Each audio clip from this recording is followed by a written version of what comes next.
how do you balance out an emotional week with how competitive of a week it is? It's a big week for you either way.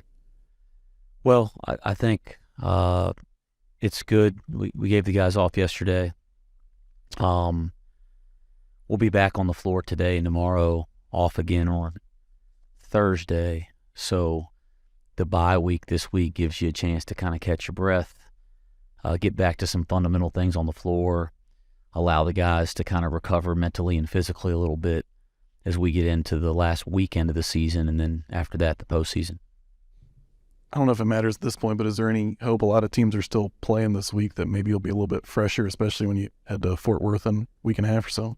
Yeah, I don't know if I've thought about it in any type of, strategic way, but I think every team gets a couple bye weeks, or you get that. I think you get two of them in American Conference play, and when you get them, you hope you recharge a little bit mentally and physically, and so whenever they come, you try to take advantage of that. So it's a balance, because it's how much can you recharge and reset, but also it's an opportunity to get on the practice court for extended days and get back to some of those like fundamental things that you really want to work on that maybe you don't get to as much when you're just kind of in that rhythm of practice game.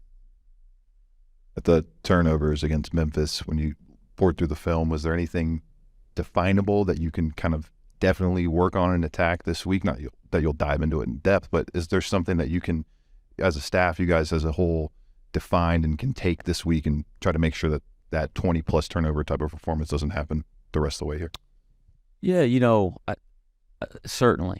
certainly there's some things you're going to look at the film, and to be honest, they were the same things we were talking about in timeout and halftime, because it's pretty clear, right? I mean, it's being really strong with the ball on the drive, being strong with the ball, dribbling in traffic, being strong with the ball in a double team, not, getting up high and getting off balance, but, kind of embracing a double or not accepting a double. It's meeting a pass, like meeting that last 2, 3, 4 feet of a pass, when you're meeting a pass in traffic or when another team is pressing. It's catching the ball with two hands. It's when you don't have the ball, getting to the right spot on the floor to create outlets or create opportunities for your team to attack. And, so it wasn't like we turned it over one way 22 times. We turned it over a host of different ways.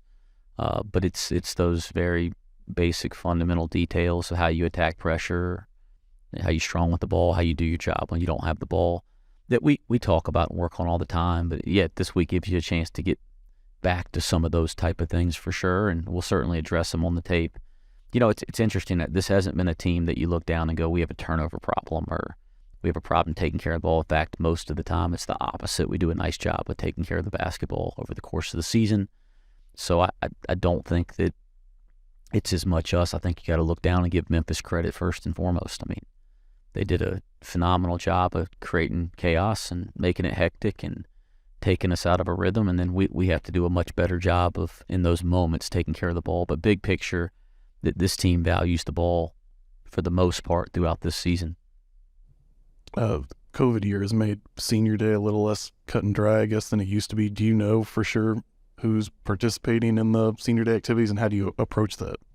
Yeah, it's the three guys that have their eligibility. They have no eligibility left, and Rob Tennessee, Kalua Ekpe, and then David DeJulius. I think that's the way it makes sense to approach it. Given these times, it's the guys that have no more eligibility and have no more opportunity to come back and put that jersey on, and let's recognize them. That last time they'll be on the floor in Fifth Third. You mentioned those three guys there. Two of them just transferred in this season for their first season here at the University of Cincinnati. Dave, a guy who's been here 3 years, has left his mark on the program. What are you expecting from the fans to give to those three guys come Sunday? Yeah, certainly you're going to honor, and it's one of the great things about this program is the support and the people and the fans here. You guys know that I've said it numerous times now. I know they'll honor those three guys, and I know that they'll honor David Ajulius in a really special way. What he's meant to this program over the last 3 years, it's hard to describe in words, and it's hard to quantify in just his play. You know, he's been here through some transition and some turmoil. He's improved during that time as a player. He's tried to keep things together. He's been incredibly prideful and competitive to put that jersey on. And I believe people not only appreciate that, but they have respect and admiration for that. The other thing that I think maybe doesn't get publicized enough, but people that have come into contact are certainly aware, is David's really embraced impacting this community, this campus community, this surrounding community. Again, who he's met, I get voicemails and emails. It feels like weekly about things that he's done that he wasn't told to do. Showing up at an elementary school to work with kids, or showing. I mean, it's incredible some of the impact he's had off the floor by who he is in the position he's in, and I think our fans know that about him, and I think they'll come out and support him in a way that he deserves to be supported. Before you got here, he opted out. Then he came back. Then you had him, and then last year he announces he's coming back. I'm sure you guys met. What was the key selling point that you did to keep him here? Yeah, I don't believe David was in the portal when I got the job here, if I'm not mistaken. So I think he was For the tournament. Oh, you mean during the season before? Yeah, during the pandemic, he opted out like three so games. I think it was actually very, very simple. The day that I arrived here, I met with the team. The guys, there weren't many, but the guys that were here. And, then I met individually with those guys as soon as we met as a team, and David was one of the first guys I sat down with. And it was just a very honest and direct conversation. I was honest with him that, obviously knew who he was and had watched a little bit of tape, but that I wasn't extremely familiar with him as a player, so I wasn't going to tell him things that I didn't know yet, but that I was going to go watch some more film, and I was going to try to give him a better idea where I think he'd fit in. But he needed to give me, a little bit of time, because I didn't want to be dishonest with him. I told him a little bit about where I wanted to go as a program and what I wanted out of guards, and that his reputation as a competitor and things of that nature, that I thought it would make some sense, but that I needed some time. And he asked some questions, and I reached out to some of the people in his life that matter to him, and we met again and talked in some more detail, and I think it made sense for both of us to move forward. And boy, am I glad that we both did. It's been a joy, and I don't want to do too much reflecting because it ain't over yet. We still got quite a bit of basketball to play. We've talked about Kalu and kind of him battling back, but maybe Rob more specifically, how bittersweet is Sunday going to be for the guy who came here but never really had a chance, it felt like, because of injuries, to ingrain himself, I guess, with the community and, maybe more so than the team behind closed doors. Yeah, it's bittersweet, no doubt about it. That there's no way to make it sound better than it is, because I think that Rob is a guy that, had he had the opportunity to get out there and compete more in front of our fans in this building, I think people would have really related well to how he approached the game and what he was about, because he was about all the little dirty winning stuff that you got to do to be successful. And we got to see that a lot more than our fans did, because we had him in quite a few practices, but certainly nobody got to see that enough. That said, his attitude and his approach and how he worked to kind of get back to find a way to help this team with a broken foot, and then was able to do that there for a couple games.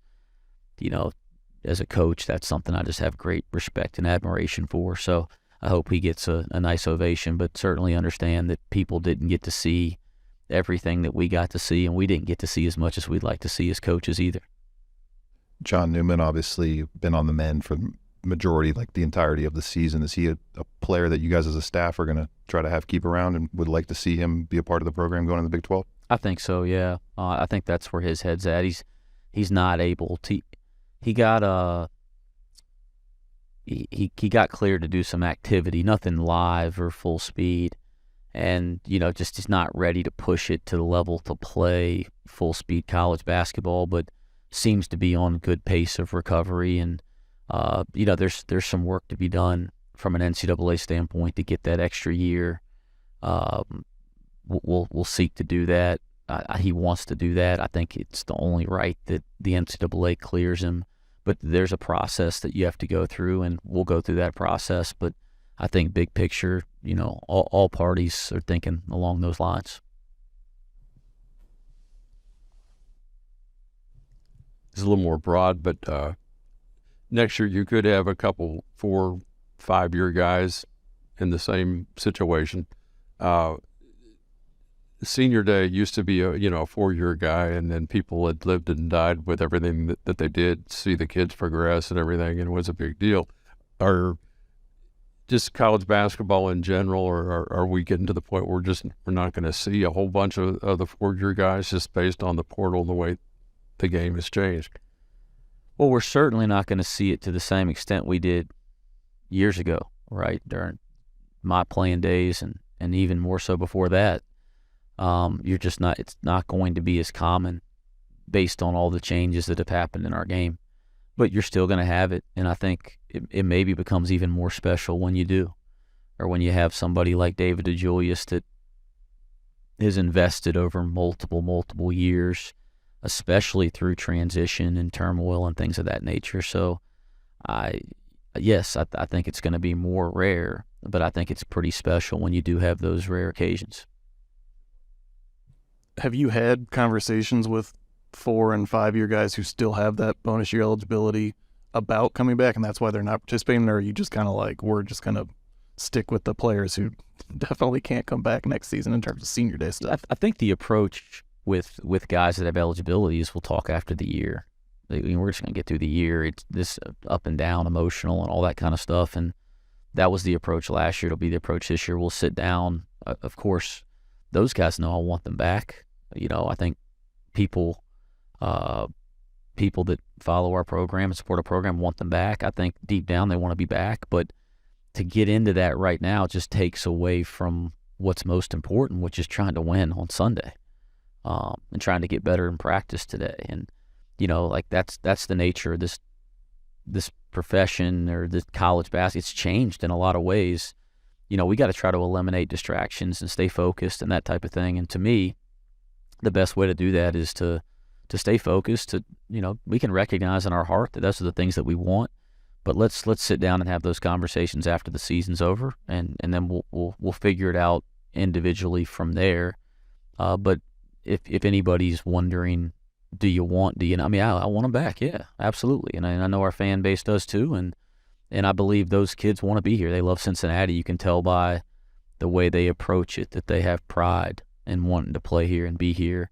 But at the same point, trying to get into all that this time of year, as good as that is from a news cycle standpoint and interest, it just takes away from what we're trying to do as a team. And that's just get ready to win a game. And we can worry about what's next after we get to the end of the year.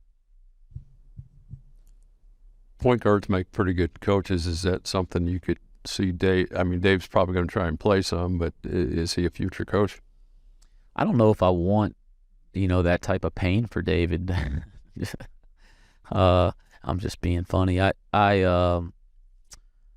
David's got basketball ahead of him right now, playing basketball ahead of him. He's put himself in position to go play professional basketball, and I think he'll be extremely successful doing that. He's also put himself in position to have a lot of opportunities when the ball stops bouncing as a player, by the way he's valued his education, some of the ways he's tried to learn about business and things that happen. I mean, he's a very inquisitive young person.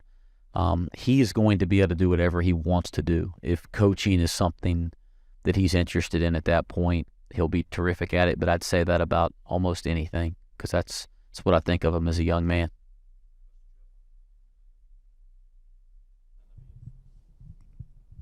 Coach, obviously, with the way the seedings broke down, you guys are going to have to win 3 games in a row next week to meet your goal this season and punch the NCAA tournament ticket. seeing as that's obviously a much different intensity, playing 3 games in 3 days than the normal 2 games per week, does anything change for you guys practice intensity-wise, minutes-wise? For the conference tournament? Just for the next 10-day stretch, do you guys change anything schedule-wise, intensity-wise, practice-wise, or is it kind of just keeping that normal rhythm and not trying to change what you guys have been doing all season? Well, this week, I mean, and we have a pretty good intensity to our practices in general. No, it's about being who we are every day and trying to get better every day, taking it one day at a time. And I probably won't think about the conference tournament until after the game on Sunday. In fairness, it's going to be about trying to win on Sunday first.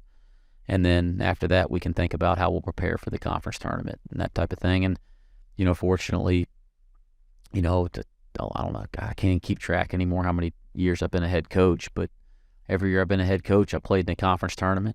Every conference tournament I've ever played in was an opportunity to play either 3 or 4 games in 3 or 4 days.